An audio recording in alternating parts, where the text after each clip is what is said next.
서울국제공항은 화창한 여름 아침, 분주한 활기로 가득 찼다. 수많은 여행객들 사이에서 한 인물이 눈에 띄었다. 50세쯤 되어 보이는 여성, 강미영은 디자이너 정장과 화려한 보석으로 치장하고 있었다.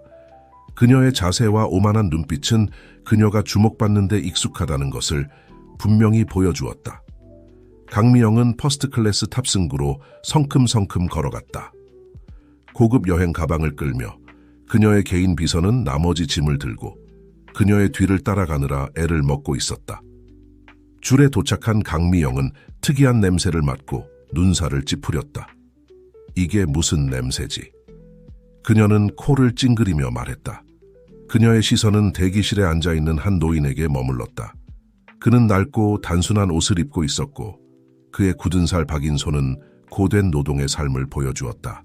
그는 박중호, 70세의 농부로 주름진 얼굴에 친절한 표정을 짓고 있었다.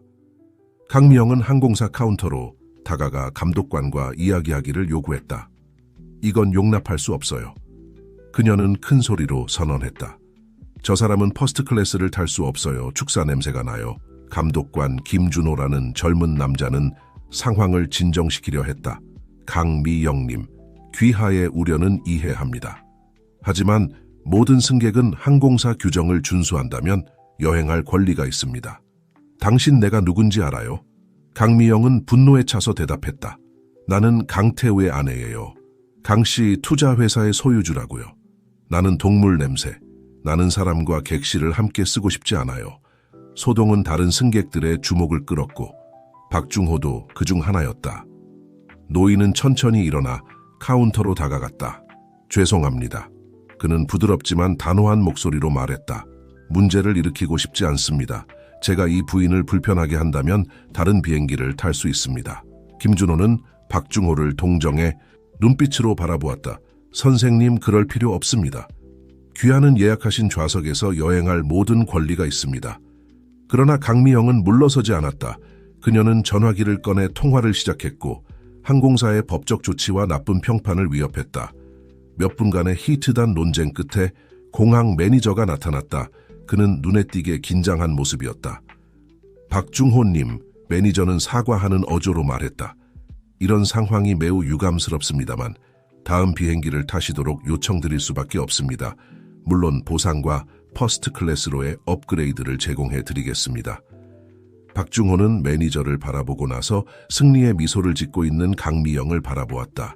체념의 한숨과 함께 그는 고개를 끄덕였다. 알겠습니다. 더 이상 문제를 일으키고 싶지 않습니다. 박중호가 짐을 챙기는 동안 강미영은 다른 승객들 앞에서 뽐내며 걸어갔다. 이게 바로 품위 있는 사람들이 일을 처리하는 방식이죠. 그녀는 큰 소리로 선언했다. 강미영이 모르는 사실은 이 사건의 목격자들 중에 젊은 기자 이수진이 있었다는 것이다. 이수진은 휴대폰으로 전체 사건을 녹화했다. 이수진은 박중호가 위험 있게 떠나는 모습을 지켜보았고 강미영은 아무 일도 없었다는 듯이 비행기에 탑승했다. 몇 시간 후 서울 외곽의 작은 농장에서 박중호가 집에 도착했다. 그의 아들 박민수, 매력적인 28세 청년이 걱정스러운 표정으로 그를 기다리고 있었다. 아버지, 무슨 일이에요? 왜 비행기를 타지 않으셨어요? 박민수가 물었다. 박중호는 피곤한 미소를 지었다. 별일 아니야, 아들아. 그저 작은 문제였을 뿐이야. 중요한 건 내가 집에 왔다는 거지. 박민수는 아버지의 대답에 만족하지 않았지만 아버지를 잘 알고 있었고 그가 불평하는 것을 좋아하지 않는다는 것을 알았다. 그는 당장은 더 묻지 않기로 했다. 그렇다면 이제 오셨으니 새로운 관계 시스템 설계를 검토해 보시겠어요? 중요한 진전이 있었다고 생각해요. 박민수가 제안했다. 박중호의 눈이 반짝였다. 물론이지, 아들아. 네가 준비한 걸 보여줘. 아버지와 아들이 일에 몰두하는 동안 서울 다른 쪽의 고급 저택에서 강미영이 집에 도착했다. 그녀의 딸 강지연, 아름다운 25세 여성이 그녀를 포옹으로 맞이했다. 엄마, 여행은 어떠셨어요? 강지연이 물었다. 강미영은 딸의 볼에 키스했다. 좋았어.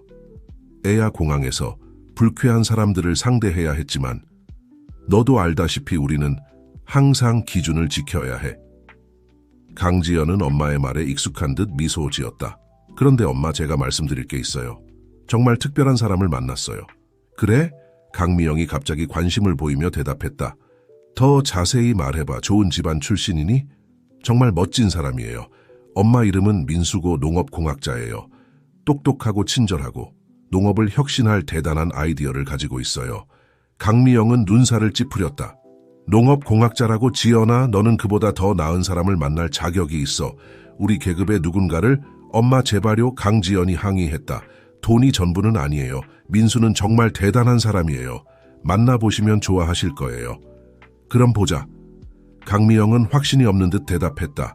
이제 실내아마 여행에서 쉬어야겠어. 강미영이 방으로 물러나는 동안 강지연은 휴대폰을 꺼내 민수의 메시지를 보고 미소 지었다. 내일 평소 카페에서 만나요. 물론이죠. 강지연이 대답했다. 그녀는 이 단순한 카페에서의 만남이 그들의 삶을 영원히 바꿀 일련의 사건들을 촉발시킬 것이라고는 상상도 못했다. 제2장 카페에서의 만남간 내린 커피 향이 서울 중심가의 아담하고 아늑한 카페를 가득 채웠다. 강지연이 환한 미소를 지으며 들어왔다. 그녀는 민수를 찾아 주위를 둘러보았고 그를 구석자리에서 노트북 화면에 집중하고 있는 모습으로 발견했다. 그녀는 살금살금 다가가 그의 눈을 손으로 가렸다. 누구게요? 그녀가 장난스럽게 속삭였다. 민수는 미소 지었다. 그는 즉시 그녀의 부드러운 손길을 알아차렸다. 생각해보자.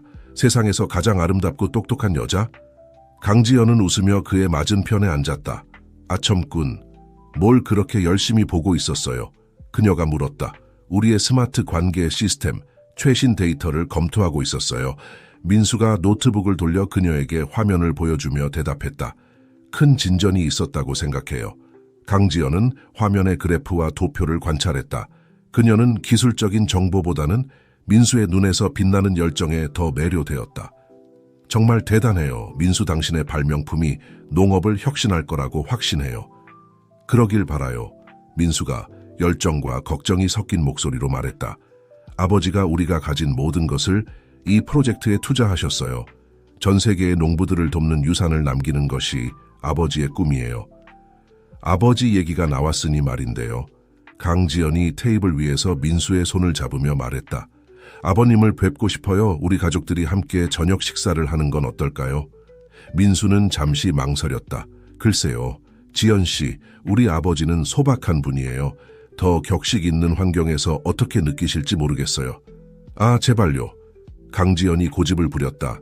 우리 엄마도 아버님을 만나고 싶어 하실 거예요.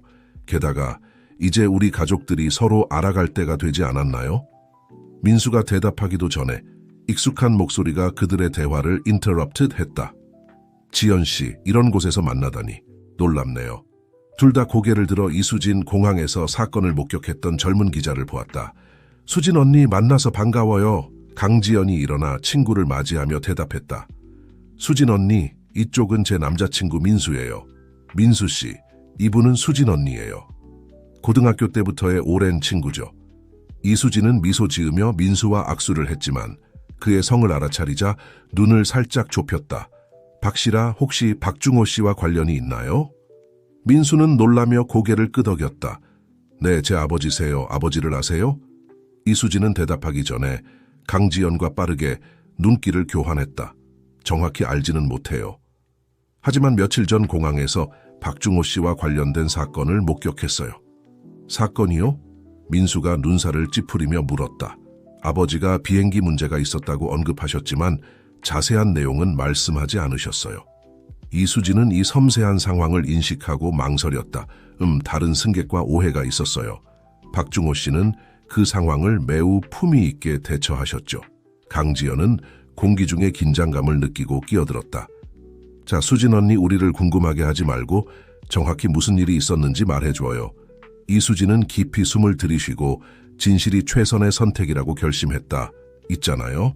한 승객이. 박중호 씨의 냄새에 대해 불평하고 그를 비행기에서 내리게 하라고 요구했어요. 민수는 눈에 띄게 긴장했다. 뭐라고요? 그래서 아버지를 비행기에서 내리게 했다고요? 이수진은 슬프게 고개를 끄덕였다. 그 여자가 꽤 영향력 있는 사람이었어요. 자신의 인맥을 이용해 항공사에 압력을 넣었죠. 강지연은 충격을 받아 입을 가렸다. 그건 끔찍해요. 누군가가 그렇게 잔인할 수 있다니 믿을 수 없어요. 최악은 그 여자가 박중호 씨를 모욕하는 걸 즐기는 것 같았다는 거예요. 이수진이 계속했다. 사실 저는 그 사건의 일부를 녹화했어요. 차별과 권력 남용에 대한 기사에 사용할 생각이었죠. 민수는 분노를 억누르려 애쓰며 주먹을 꽉 쥐었다. 아버지가 이 일을 제게 말씀하지 않으셨다니 믿을 수 없어요. 항상 다른 사람들을 보호하시려고, 심지어 자신의 존엄성을 희생하면서까지. 강지연은 민수의 분명한 고통에 감동받아 글을 안았다. 정말 미안해요. 사랑해요. 아버님은 정말 훌륭한 분 같아요. 이제 왜 당신이 아버님을 그렇게 자랑스러워하는지 알겠어요. 이수진은 불편함을 느끼고 사과하며 작별 인사를 했다. 그녀는 연락을 유지하겠다고 약속했다. 둘만 남게 되자 민수는 결의에 찬 표정으로 강지연을 바라보았다. 지연 씨 말이 맞아요. 이제 우리 가족들이 만날 때예요. 그 저녁 식사를 준비해요. 강지연은 흥분하여 미소 지었다. 좋아요. 엄마께 모든 걸 준비하라고 말씀드릴게요. 잊지 못할 밤이 될 거예요. 커플이 가족 저녁 식사 계획을 세우며 대화를 이어가는 동안 그들은 이 만남이 어떤 폭로와 대립을 촉발할지 상상조차 하지 못했다. 서울 다른 쪽 강씨 투자회사의 본사에서 강미영은 남편 강태우와 회의 중이었다. 나이든 신사의 모습을 한 강태우는 아내가 공항에서 있었던 사건에 대해 이야기하는 것을 주에 깊게 듣고 있었다. 그렇게 해서 그 시골뜨기를 제자리로 돌려보냈죠. 강미영이 만족스러운 표정으로 마무리했다. 강태우는 눈살을 찌푸리며 명백히 불편한 기색을 보였다. 미영가 너무 과했던 것 같지 않아? 과했다고요. 강미영이 분개하며 대답했다. 태우 당신, 우리는 지켜야 할 평판이 있어요. 우리는 그런 부류의 사람들과 어울릴 수 없어요. 강태우는 한숨을 쉬며 관자놀이를 문질렀다. 가끔은 우리가 정말 중요한 것을 놓치고 있는 건 아닌지 궁금해. 중요한 건 우리의 지위를 유지하는 거예요. 강미영이 고집했다. 그런데 말이에요. 지연이가 누군가를 만나고 있다고 하더군요. 농업공학자래요. 믿을 수 있겠어요? 농업공학자라니. 농업공학자? 강태우가 갑자기 관심을 보이며 되물었다. 그거 흥미롭게 들리는데. 말도 안 돼요. 강미영이 콧방귀를 뀌었다. 우리 딸은 그보다 더 나은 사람을 만날 자격이 있어요. 강태우는 침묵을 지켰다. 그의 생각은 먼 곳으로 갔다. 농업공학자라는 언급에서 오래전 잊혀진 기억, 오래전에 잊었던 약속이 떠올랐다. 한편 박씨 농장에서 박중호는 쉬지 않고 밭에서 일하고 있었다. 피로와 통증에도 불구하고 그는 계속 일했다. 민수는 걱정스러운 표정으로 멀리서 아버지를 지켜보고 있었다. 아버지! 민수가 가까이 다가가며 불렀다. 좀 쉬셔야 해요. 박중호는 이마에 땀을 닦으며 몸을 일으켰다. 쉴 시간이 없단다. 아들아, 이 시스템을 작동시켜야 해. 민수는 아버지의 어깨에 손을 얹었다. 해낼 거예요, 아버지. 하지만 아버지의 건강을 희생해서는 안 돼요. 박중호는 아들을 바라보았다. 그의 눈에는 자부심과 슬픔이 섞여 있었다. 민수야, 내게 말해야 할 게 있구나. 의사들이 내 상태가 악화되고 있대. 민수는 세상이 멈춘 것 같은 느낌이 들었다. 상태가 악화되고 있다니 무슨 뜻이에요, 아버지? 왜 더 일찍 말씀해 주시지 않으셨어요? 박중호는 한숨을 쉬며 괭이에 기대었다. 너를 걱정시키고 싶지 않았단다. 아들아, 넌 내가 누구에게도 짐이 되는 걸 싫어한다는 걸 알잖니? 아버지, 절대 짐이 되실 리 없어요. 민수가 아버지를 껴안으며 대답했다. 우리는 함께 이겨낼 거예요. 의사들이 정확히 뭐라고 하셨어요? 몇 년 어쩌면 그보다 적게 남았대. 박중호가 떨리는 목소리로 말했다. 그래서 이 프로젝트를 완성하는 게 그렇게 중요한 거야. 내가 떠난 후에도 네가 안정된 미래를 가질 수 있도록 확실히 하고 싶어.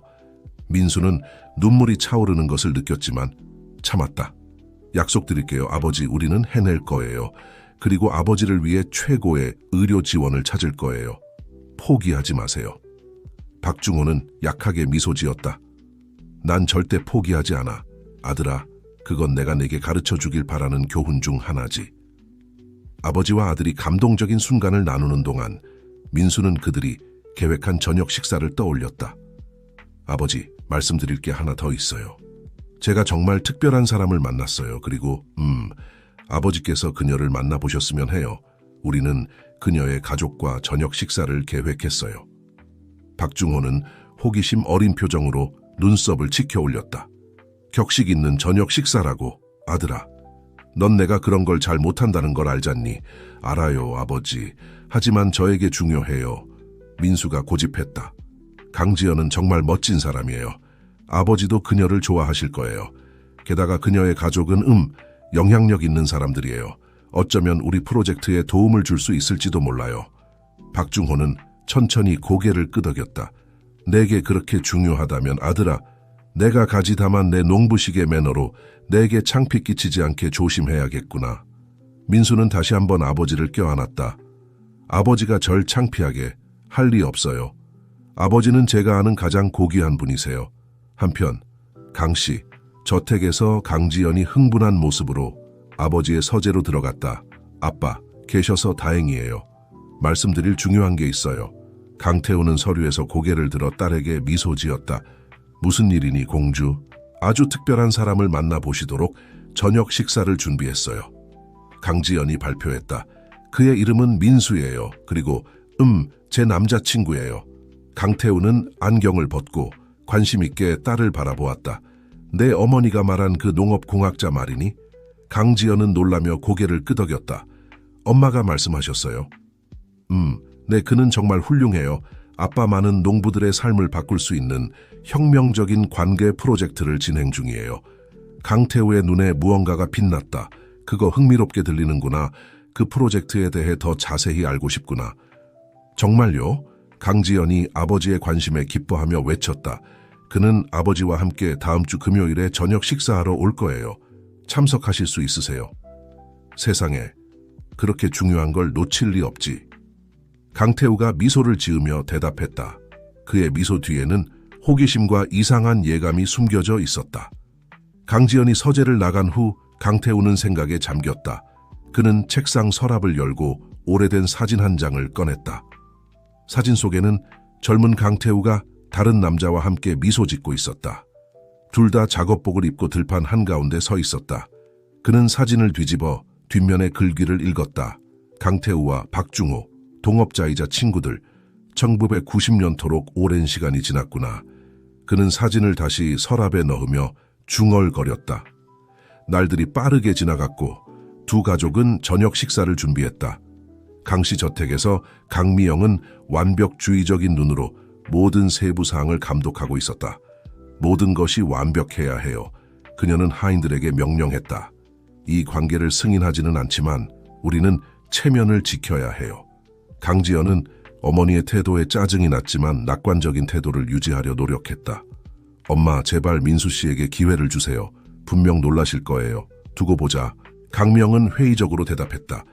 박씨 농장에서는 민수가 아버지가 저녁 식사 준비하는 것을 도와주고 있었다. 아들아, 이 양복이 괜찮은 것 같니? 박중호가 물었다. 그는 수년간 입지 않았던 양복을 입고 불편해 보였다. 아버지 정말 멋있으세요. 민수가 아버지를 안심시켰다. 그냥 평소 모습 그대로 계세요. 그게 충분해요. 마침내 저녁 식사 날이 되었다. 민수와 박중호는 강 씨의 웅장한 저택 앞에 도착했다. 둘 다 긴장했지만 좋은 인상을 주기로 결심했다. 강지연이 환한 미소로 문에서 그들을 맞이했다. 어서 오세요. 들어오세요. 그녀가 말했다. 그들이 호화로운 응접실로 들어서는 동안 아무도 이 저녁 식사가 그들의 삶을 영원히 바꿀 것이라고 상상하지 못했다. 수십 년 동안 묻혀있던 비밀들이 드러날 참이었고 이 두 가족 간의 예상치 못한 연결고리들이 곧 밝혀질 것이었다. 이는 그들의 가치관, 관계, 그리고 진정한 성품을 시험하는 일련의 사건들을 촉발시킬 것이었다. 제4장 진실의 밤 강씨 저택의 식당은 크리스탈 샹들리에 아래 화려하게 빛났다. 최고급 도자기와 은식기가 놓인 테이블은 마치 인테리어 잡지에서 나온 것 같았다. 강미영은 우아한 칵테일 드레스를 입고 비판적인 눈으로 박중호와 민수가 방에 들어오는 것을 지켜보고 있었다. 환영합니다. 그녀가 억지 미소를 지으며 말했다. 자리에 앉으세요. 강지연은 방 안의 긴장감을 느끼고 분위기를 가볍게 하려 했다. 민수 씨, 박중호 선생님, 제 부모님을 소개해 드릴게요. 강미영, 강태우 부모님이세요. 박중호는 자신이 어울리지 않는다고 느꼈지만 거친 손을 내밀어 강태우와 악수했다. 초대해 주셔서 감사합니다. 귀하의 가정에 오게 되어 영광입니다. 강태우는 박중호를 이상한 혼란과 인식의 표정으로 바라보다가 그의 손을 잡았다. 영광은 우리 쪽입니다. 그가 대답했다. 그의 목소리에는 강미영도 놓치지 않은 감정이 묻어 있었다. 모두가 자리에 앉자 하인들이 첫 번째 코스를 서빙하기 시작했다. 초기 대화는 어색하고 피상적이었다. 강미영은 민수와 박중호의 일에 대해 예의 바른 질문을 했지만 분명히 관심이 없어 보였다. 그래서 농업에 종사하시는 군요. 그녀가 경멸에 가까운 어조로 물었다. 민수는 아버지의 불편함을 느끼고 주도권을 잡기로 결심했다. 사실 우리는 꽤 혁신적인 농업 기술 프로젝트를 진행 중입니다. 건조 지역에서의 농업 방식을 혁명적으로 바꿀 수 있는 스마트 관계 시스템이죠. 이 선언은 강태우의 관심을 끌었다. 그거 흥미롭게 들리는군요. 더 자세히 말씀해 주시겠습니까? 민수가 프로젝트의 기술적 세부 사항을 설명하는 동안 박중호는 강미영이 자신을 뚫어지게 쳐다보고 있다는 것을 알아차렸다. 갑자기 강미영의 눈에 인식의 불빛이 반짝였다. 잠깐만요. 강미영이 끼어들었다. 우리 전에 만난 적 있지 않나요? 박중호는 집에 들어선 순간부터 이 순간을 두려워했다. 그는 천천히 고개를 끄덕였다. 네, 강미영님. 며칠 전 공항에서 만났습니다. 무거운 침묵이 테이블에 내려앉았다. 강지연은 이수진이 들려준 이야기를 기억하며 공포에 질린 표정으로 어머니를 바라보았다. 엄마? 그녀가 낮은 목소리로 말했다. 박중호 선생님을 비행기에서 내리게 한 그 여자가 엄마예요. 강미영은 덫에 걸린 듯 침착함을 유지하려 애썼다. 오해였어. 얘야. 그저 퍼스트 클래스 승객으로서 내 권리를 지키려 했을 뿐이야. 민수는 더 이상 자제하지 못하고 일어섰다. 그의 눈에는 분노가 타올랐다. 권리요? 제 아버지의 권리는요? 단지 당신의 계급 기준에 맞지 않는다고 누군가를 모욕하는 게 괜찮다고 생각하세요? 민수야 제발. 박중호가 끼어들었다. 그는 아들을 진정시키려 했다. 지금 이걸 가지고 논쟁할 가치는 없단다. 강태우는 모든 것을 듣고 있었다. 그의 불안감은 점점 커져갔다. 마침내 그가 입을 열었다. 아니요, 중호 씨, 이제 몇 가지 일들을 정리할 때가 온 것 같습니다. 테이블에 있는 모든 사람들이 놀란 표정으로 강태우를 바라보았다. 특히 강미영은 남편이 박중호를 부르는 친근한 말투에 당황한 것 같았다. 태우, 강미영이 떨리는 목소리로 말했다. 무슨 말을 하는 거예요? 강태우는 깊이 숨을 들이쉬고 계속했다. 중호와 나는 오래전부터 알고 지냈소. 사실 우리는 과거의 동업자였어. 이 폭로는 테이블에 폭탄을 떨어뜨린 것과 같았다. 강지연과 민수는 놀란 표정으로 서로를 바라보았고 강미영은 기절할 것 같은 표정이었다. 동업자라고요? 강지연이 믿을 수 없다는 듯이 되물었다. 아빠, 왜 한 번도 말씀해 주시지 않으셨어요? 강태우는 박중호를 바라보며 승인을 구했다. 박중호는 가볍게 고개를 끄덕였다. 그는 진실이 밝혀질 때가 왔다는 것을 이해했다. 30년 전 강태우가 시작했다. 중호와 나는 꿈이 있었소. 우리는 소규모 농부들을 돕는 농업 기술을 개발하고 싶었지. 중호는 아이디어를 만들어내는 천재였고 나는 재정과 사업 부분을 맡았소. 우리는 큰 돌파구에 가까워지고 있었어. 박중호가 이어받았다. 그의 목소리에는 감정이 가득 차 있었다. 하지만 그때 강태우가 중단했다. 그때 내가 강태우를 만났지. 강미영이 끼어들었다. 나는 부유한 가정 출신이었고 금융세계에 더 좋은 기회가 있다고 그를 설득했어요. 점점 프로젝트에서 그리고 중호 씨에게서 멀어지게 되었죠. 강미영은 어느 정도 침착함을 되찾고 끼어들었다. 태우, 난 당신을 위해 우리의 미래를 위해 최선이라고 생각한 일을 했을 뿐이에요. 알아요, 여보. 강태우가 슬픈 표정으로 대답했다. 하지만 그 과정에서 나는 가장 친한 친구를 배신했고 많은 사람들을 도울 수 있었을 꿈을 포기했소. 민수는 이 모든 정보를 처리하며 존경과 자부심이 섞인 표정으로 아버지를 바라보았다. 아버지, 그래서 이 프로젝트를 위해 그렇게 열심히 일하신 거예요. 30년 전에 시작한 일을 마무리하기 위해서. 박중호는 고개를 끄덕였다. 나는 항상 우리 아이디어의 잠재력을 믿었단다. 그리고 유산을 남기고 싶었어. 내가 떠난 후에도 다른 사람들을 도울 수 있는 무언가를 떠난다고요? 강태우가 놀라며 물었다. 중호, 그게 무슨 뜻이오? 한숨을 쉰 박중호는 그룹에게 자신의 건강 상태를 밝혔다. 이 소식은 충격과 슬픔으로 받아들여졌다. 특히 강태우는 크게 동요했다. 강지연은 눈물을 글썽이며 민수의 손을 잡았다. 이제 이 프로젝트가 당신들에게 왜 그렇게 중요한지 이해가 돼요. 강미영은 침묵을 지키고 있었다. 그녀는 자신의 감정과 씨름하는 것 같았다. 마침내 그녀는 떨리는 목소리로 말했다. 박중호 씨, 정말 죄송합니다. 공항에서의 일, 그리고 모든 것에 대해서요. 이어진 침묵은 강태우에 의해 깨졌다. 중호, 늦었지만 도와주고 싶소. 당신의 프로젝트에 투자하고 싶소. 이번에는 제대로 하고 싶소. 박중호는 놀라움과 감사의 표정으로 오랜 친구를 바라보았다. 태우, 그럴 필요 없소. 하고 싶소. 강태우가 고집했다. 이게 옳은 일이요. 저녁 식사가 끝나갈 무렵 방 안의 분위기는 완전히 바뀌어 있었다. 이 가족들을 갈라놓았던 계급과 편견의 장벽이 무너지기 시작했고 그 자리를 연결감과 새로운 시작에 대한 약속이 채우고 있었다. 그러나 모두가 작별 인사를 준비하는 동안 아무도 그들을 기다리고 있는 도전과 폭로를 예측할 수 없었다. 이 두 가족의 이야기는 이제 겨우 풀리기 시작했고 가장 깊은 비밀들은 아직 드러나지 않은 채로 남아있었다.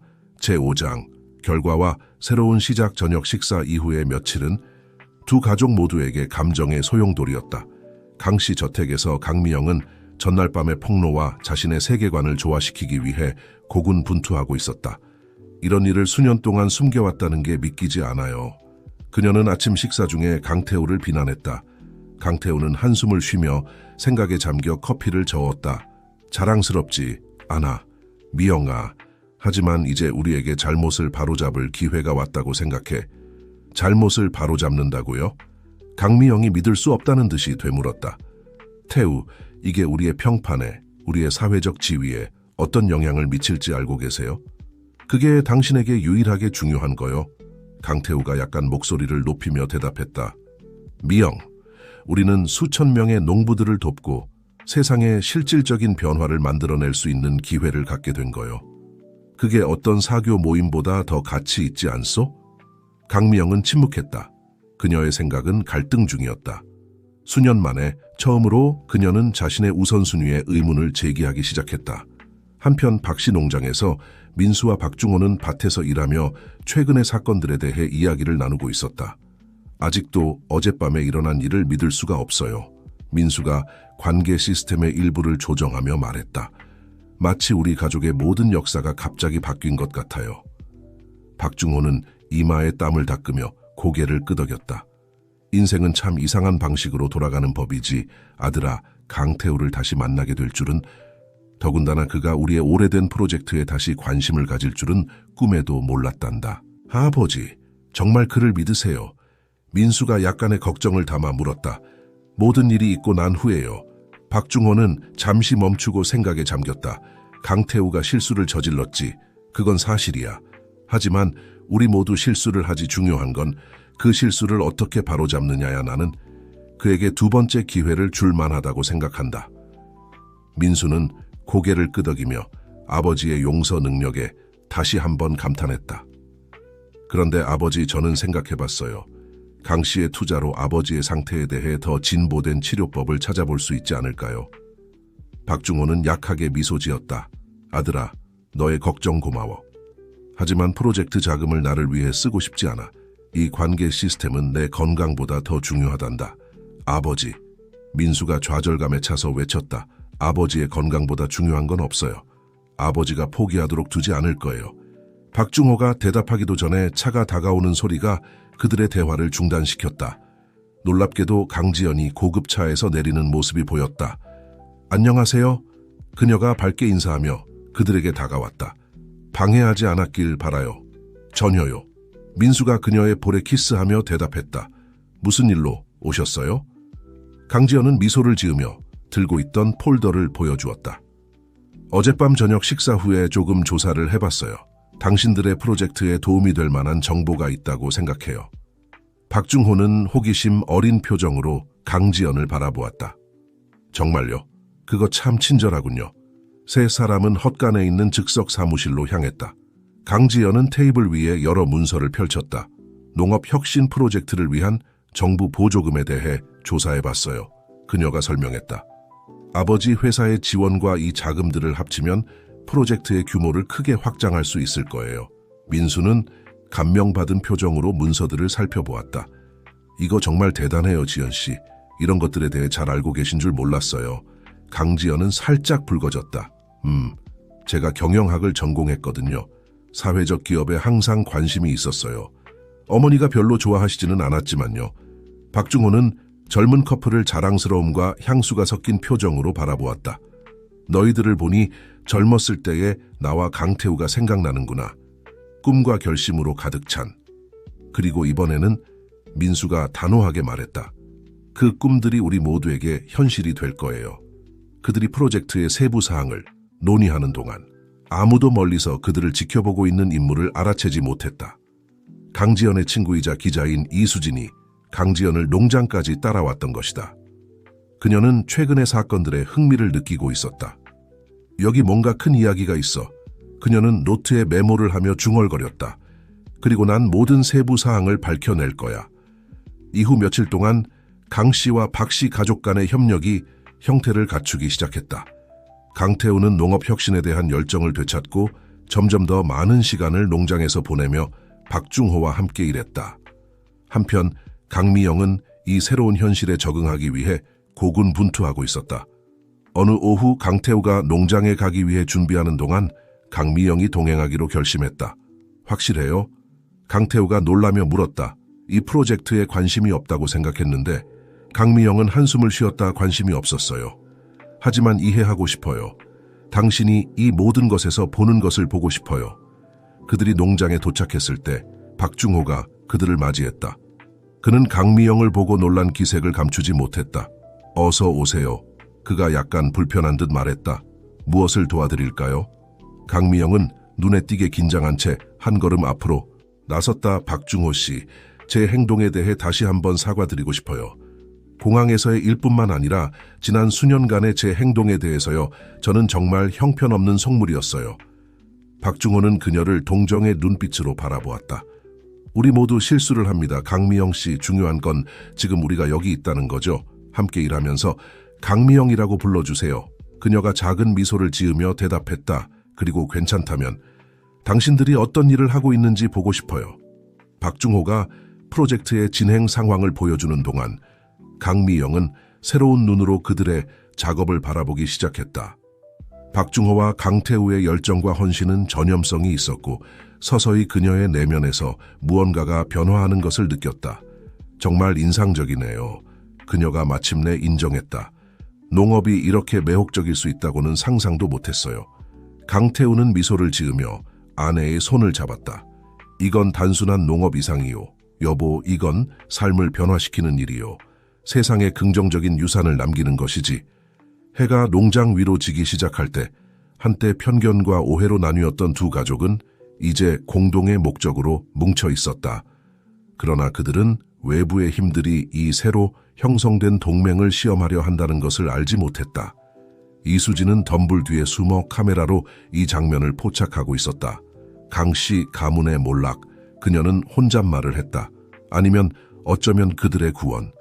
이 이야기는 상류 사회를 뒤흔들 거야.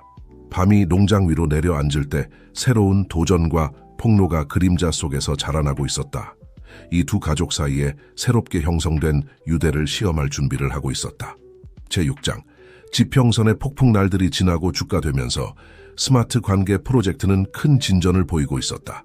강 씨의 투자로 최신 장비를 구입할 수 있었고 박중호와 강태우의 결합된 경험은 놀라운 결과를 만들어내고 있었다.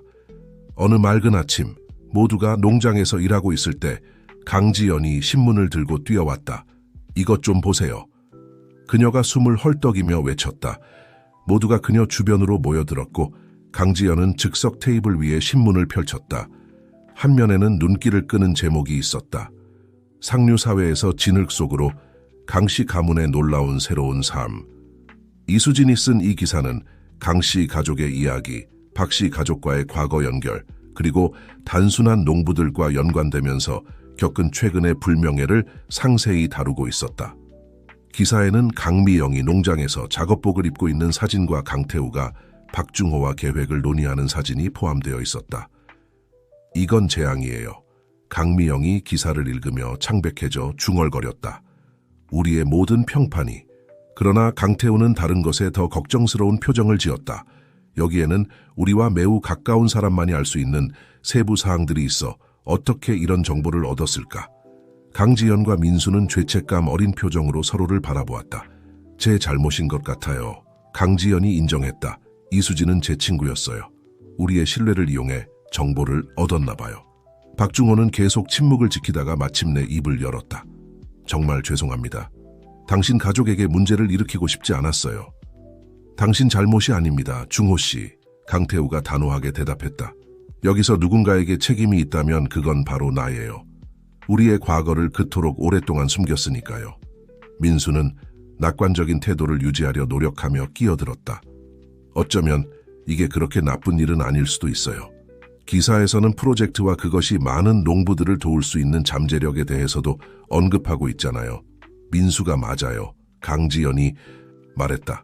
우리는 이것을 우리에게 유리하게 이용할 수 있어요. 이걸 구원과 목적의 이야기로 만들 수 있어요. 강미영은 평소와 달리 조용히 있다가 모두를 놀라게 하는 선언을 했다. 너희 말이 맞아. 나는 너무 오랫동안 다른 사람들의 생각에 집착해왔어. 이제는 옳은 일을 할 때야. 사회가 뭐라고 하든 말든 이 선언은 모두에게 승인의 미소를 가져왔다. 그러나 평온함은 고속으로 접근하는 차 소리에 의해 중단되었다. 호화로운 차가 그들 앞에 멈췄고 거기서 위압적인 모습의 남자가 내렸다. 김재훈, 강태우가 외쳤다. 김재훈은 강씨 투자회사의 가장 중요한 동업자 중 한 명이었다. 강태우, 이게 대체 무슨 의미요? 그가 그룹에 다가오며 소리쳤다. 이것이 회사에 어떤 영향을 미치고 있는지 알고 있소. 설명해 보시오. 강태우가 동업자를 진정시키려 앞으로 나섰다. 재훈, 진정하시오. 모든 걸 설명해 드리겠소. 뭘 설명한단 말이오? 김재훈이 쏘아붙였다. 수년간의 평판을 자선 사업 하나로 망쳐버린 걸 어떻게 설명할 건가? 투자자들이 불안해하고 있어. 강태우, 그들은 지원을 철회하겠다고 말하고 있어. 강태우가 김재훈을 진정시키려 노력하는 동안 박중호는 지평선에서 이상한 점을 발견했다. 어두운 구름이 빠르게 다가오고 있었고 바람이 거세게 불기 시작했다. 폭풍이 오는 것 같아요.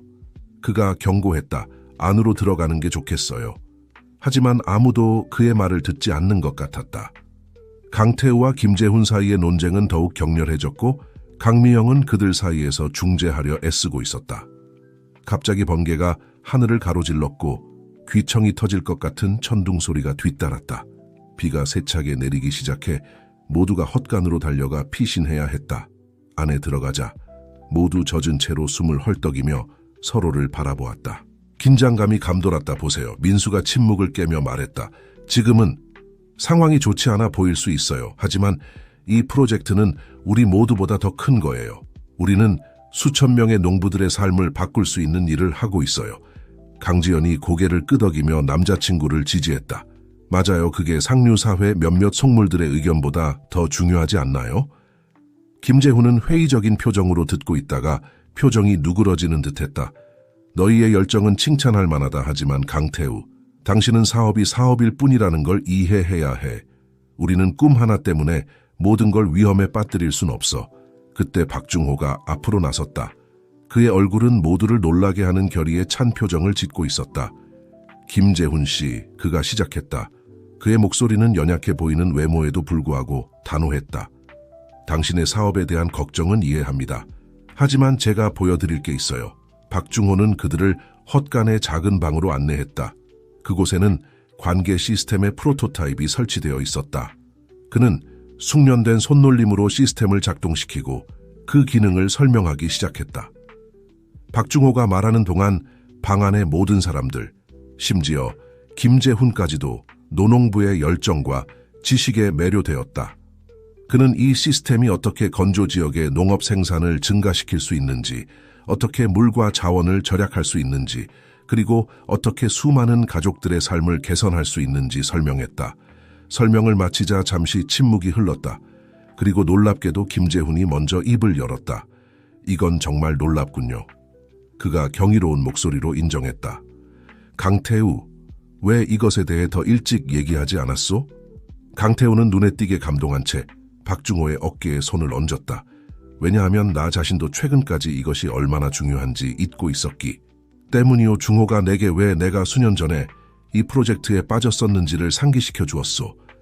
김재훈은 천천히 고개를 끄덕였다. 그의 얼굴에 미소가 번지기 시작했다. 알겠소. 내가 틀렸던 것 같소.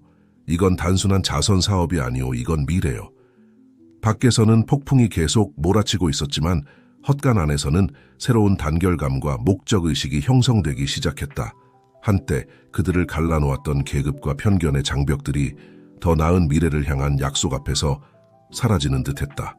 그러나 밤이 깊어가고 폭풍이 잦아들기 시작하면서 아무도 운명이 그들을 위해 준비한 새로운 도전들을 예측할 수 없었다. 그들의 단결과 결의에 대한 진정한 시험은 아직 오지 않았다. 수킬로미터 떨어진 허름한 호텔 방에서 나이든 초췌한 남자가 오래된 사진을 뚫어지게 바라보고 있었다. 사진 속에는 3명의 젊은이들이 미소 짓고 있었고 그들 앞에는 초기 단계의 관계 시스템 프로토타입이 있었다. 그 남자, 이창호는 주먹으로 사진을 구겼다. 그래서 나를 역사에서 지워버릴 수 있다고 생각하는군. 그가 중얼거렸다. 두고 보자. 밤이 도시 위로 내려앉을 때 운명의 톱니바퀴가 돌아가기 시작했다. 모든 관련자들을 불가피한 대결로 이끌어가고 있었다. 그리고 이 대결은 그들의 삶을 영원히 바꿀 것이었다. 제7장. 폭로와 실현, 이수진의 기사와 김재훈의 방문 이후 며칠은 눈 깜짝할 사이에 지나갔다. 스마트 관계 프로젝트는 대중의 관심을 사로잡았고 곧 기자들과 호기심 많은 사람들이 농업의 기적이라고 불리는 것의 이야기를 찾아 박씨 농장으로 몰려들기 시작했다. 이런 관심에 익숙하지 않은 박중호는 압도된 듯했다. 어느 오후 그가 오래된 참나무 아래에서 쉬고 있을 때 민수가 걱정스러운 표정으로 다가왔다. 아버지, 괜찮으세요? 피곤해 보이세요. 박중호는 약하게 미소 지었다. 괜찮아, 아들아. 그저 잠깐 숨 돌릴 시간이 필요할 뿐이야. 민수는 아버지 옆에 앉아 지평선을 바라보았다. 아버지, 가끔은 이 모든 게 그만한 가치가 있는지 궁금해요. 이 스트레스, 이 관심. 우리가 정말 중요한 걸 놓치고 있는 건 아닐까요? 박중호는 아들을 다정하게 바라보았다. 민수야, 정말 중요한 건 바로 여기 우리 앞에 있단다. 이 들판, 우리가 손으로 일구어온 이 땅, 그리고 우리와 같은 사람들을 돕고자 하는 꿈, 그게 바로 중요한 거야. 그들이 이야기하는 동안 강지연이 걱정스러운 표정으로 다가오는 것을 알아차리지 못했다. 민수야, 중호 아저씨, 그녀가 불렀다. 얘기 좀 해야 해요. 두 사람은 강지연의 목소리에 담긴 긴박함에 놀라 고개를 들었다. 무슨 일이야? 민수가 물었다. 강지연은 깊게 숨을 들이쉬고 말을 이었다. 이수진 언니가 연락했어요. 우리 프로젝트와 우리 가족들의 과거에 대해 더 많은 정보를 가지고 있대요. 또 다른 기사를 쓰려고 해요. 민수는 즉시 일어섰다. 그의 얼굴에는 경계심이 가득했다. 어떤 종류의 정보, 대체 뭐가 더 있을 수 있다는 거야? 그러나 박중호는 차분함을 유지했다. 아들아, 진정해. 무엇이든 간에 우린 함께 맞설 거야. 강지연은 박중호의 평온함에 고마워하며 고개를 끄덕였다. 이수진 언니가 말하길 원래 프로젝트, 즉 아버지와 중호 아저씨, 가수년 전에 함께 일했던 그 프로젝트가 도용된 것이라는 걸 증명하는 서류들이 있대요. 무거운 침묵이 그들 위로 내려앉았다. 박중호는 마치 오래된 고통이 되살아난 것처럼 눈을 감았다. 아버지, 민수가 약간 떨리는 목소리로 말했다. 그게 사실인가요? 박중호는 대답하기까지 시간이 걸렸다. 그가 말을 꺼냈을 때 그의 목소리에는 감정이 가득했다. 정확히 그렇진 않아. 복잡한 일이야. 그때 강태우와 강미영이 들판에서 일부 작업을 감독하고 있다가 그룹에 합류했다. 무슨 일이지? 강태우가 주변의 긴장감을 느끼며 물었다.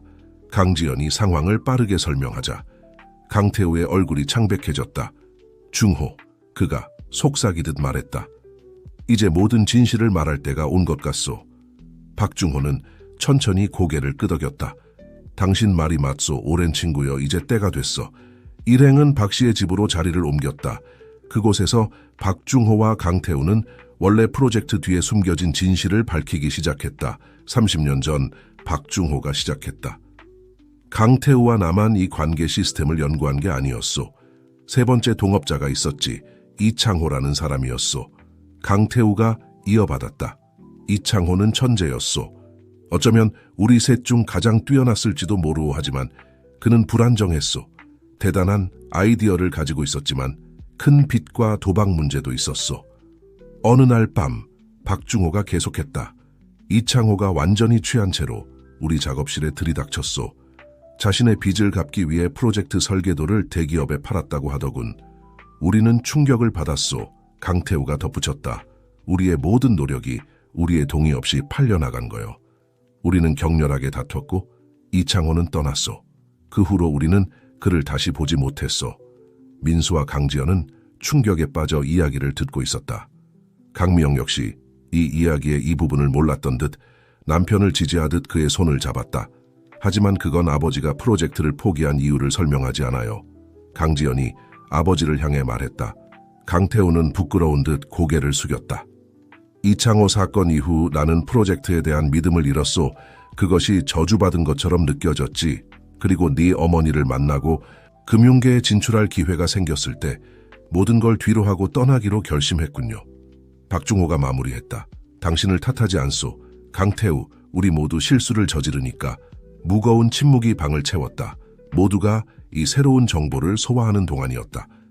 하지만 민수가 마침내 입을 열었다. 원래 설계도가 팔렸다면 우리가 지금 작업하고 있는 프로젝트는 어떻게 된 거죠? 박중호는 약하게 미소 지었다. 난 한 번도 그것을 믿기를 포기하지 않았기 때문이야. 아들아, 수년간 설계를 완성하고 개선해왔지. 지금 우리가 가진 건 30년 전의 것과는 매우 다르단다. 그렇다면 강미영이 모두를 놀라게 하며 끼어들었다. 기술적으로 우리는 아무것도 훔치지 않은 거네요. 이건 당신의 작품이에요. 중호 씨, 당신과 민수의 것이죠. 강태우는 고개를 끄덕였다. 미영 말이 맞소하지만 이 이야기는 여전히 오해의 소지가 있어 만약 공개된다면. 강지연은 주의 깊게 듣고 있다가 일어섰다. 제가 뭘 해야 할지 알 것 같아요.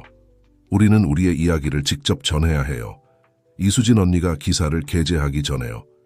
그게 어떻게 가능할까?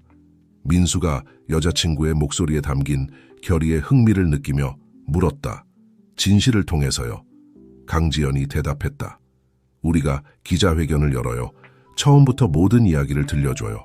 실수들, 어려움들, 그리고 우리가 어떻게 그 실수들을 바로잡고 정말로 삶을 변화시킬 수 있는 무언가를 만들기 위해 노력해왔는지. 박중호는 자랑스러운 표정으로 미소 지었다. 아주 좋은 생각 같군. 진실은 아무리 고통스러워도 항상 최선의 길이지. 강태우는 눈에 띄게 긴장했지만 동의했다.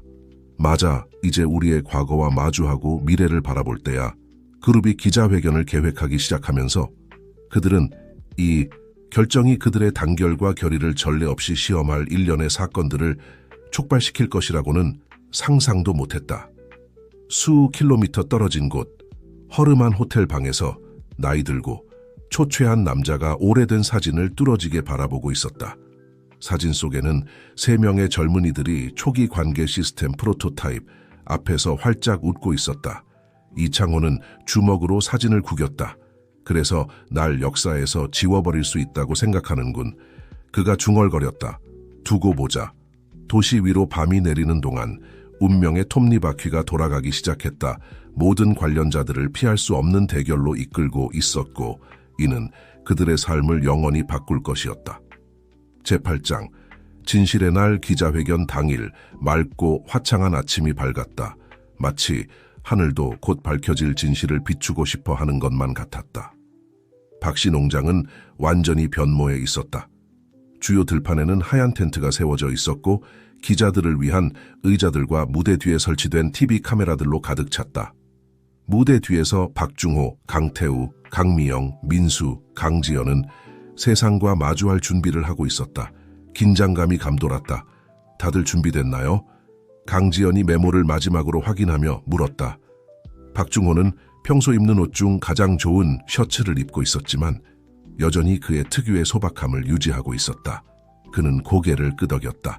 할 수 있는 만큼 준비됐소. 얘들아, 강태우는 내적 갈등을 겪고 있는 듯 보였다. 강미영은 남편의 불안을 느끼고 그의 손을 잡았다. 우리는 함께예요. 여보, 무슨 일이 있어도. 민수는 텐트 틈새로 밖을 내다보다가 그룹을 향해 돌아섰다. 밖에 사람들이 정말 많아요. 이수진도 군중 속에 있는 것 같아요. 강지연은 깊게 숨을 들이쉬었다. 예상했어요. 좋아요. 이제 시작해요. 그룹이 무대로 나가자 카메라 플래시가 터지고 청중들의 웅성거림이 들렸다. 강지연이 마이크를 잡고 기자회견을 시작했다. 안녕하세요 여러분, 오늘 이 자리에 와주셔서 감사합니다. 우리는 오늘 한 이야기를 들려드리려고 합니다. 우리의 이야기, 꿈과 실수, 구원과 희망의 이야기입니다. 강지연이 말을 이어가며 그룹의 각 구성원을 소개하는 동안 청중 뒤쪽에 한 인물이 박중호의 시선을 사로잡았다. 나이든 남자가 그를 뚫어지게 쳐다보고 있었다. 박중호는 심장이 쿵 내려앉는 것을 느꼈다. 이창호였다. 강태우도 박중호의 갑작스러운 창백함을 알아차리고 그의 시선을 따라갔다. 그도 옛 동업자를 알아보았다. 그들은 걱정스러운 눈빛을 교환했지만 계속 진행해야 한다는 것을 알고 있었다. 박중호가 마이크를 잡았다. 그의 목소리는 내면의 동요에도 불구하고 단호했다. 그는 원래 프로젝트의 이야기를 들려주기 시작했다. 아무것도 숨기지 않고 공유된 꿈, 힘든 노력, 그리고 이창호의 배신까지 모두 이야기했다. 강태우의 차례가 되자 그의 목소리는 약간 떨렸다. 저는 실수를 저질렀습니다. 제가 가장 필요로 할 때 꿈과 친구를 버렸습니다. 하지만 오늘 저는 그 실수를 바로잡고 더 나은 미래를 위해 노력하고자 이 자리에 섰습니다.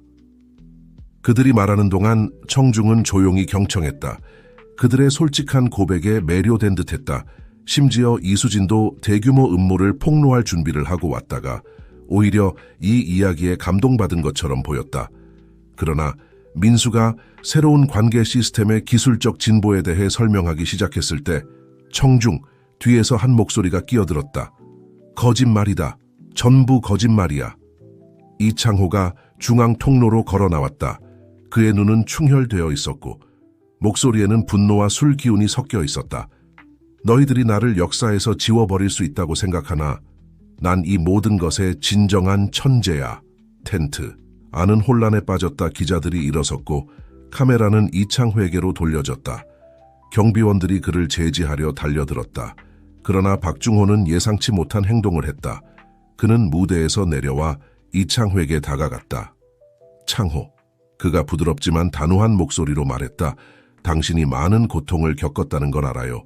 하지만 아직 늦지 않았어요. 올바른 일을 할 수 있어요.